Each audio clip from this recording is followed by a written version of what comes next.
Today we're cooking peachy pork picante. This is a great recipe where sweet meets spicy for a great union of flavor, and it's an easy stovetop dish. So today we're going to cut up a pork loin, which will save us a little bit of money, and we can use the rest of the meat for other recipes. However, if you just want enough meat for just today's recipe, or if you want to save a little bit of time, you can also use a pork chop too. When you bring your pork loin home from the grocery store, it's going to look just like this. We're not going to use the whole loin for today's recipe, but we're going to use about a quarter of it.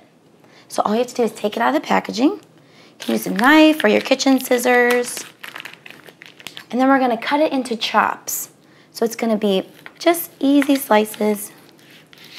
What's great about using a pork loin is you can either chop it all up right now, or you can leave the rest of the loin, put it in your refrigerator, cook it later on in the week for a roast. And here we just made our own pork chops.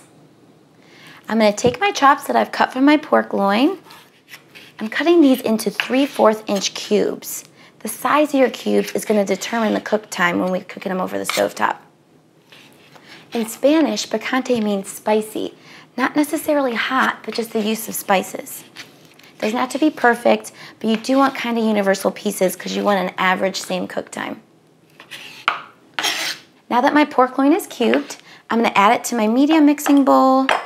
Then I'm going to coat it with taco seasoning. I have a jar of salsa, just use your favorite kind. So if you did like a little bit of extra spice, you can add it in with a spicy salsa. And then we're going to add our jarred peach preserves, which is easy to find right by the jelly. It's going to add our sweet element. So again, the spicy comes from the salsa, mild to spicy, whatever you like, or the peach preserves will add the sweetness. So then stir it around to coat the peach and the salsa on the pork loin. And it looks like this is ready for our skillet. I have my skillet over medium heat.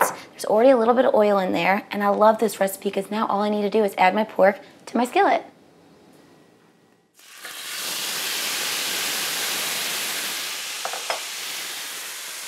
So the total cook time for this dish is going to be about 10 minutes. Halfway through, 5 minutes in, we're going to flip the pork once. We know it'll be time to flip it because it will be white halfway up the side. So it looks like our pork is cooked all the way through. It's been about 10 minutes. I'm going to turn off the heat, and we're ready to eat. I'm going to serve this over some brown rice. Scoop however much you need. I know the ingredients in this seem unique, but it's definitely worth a try because it's easy, delicious, and I know a lot of people that love it.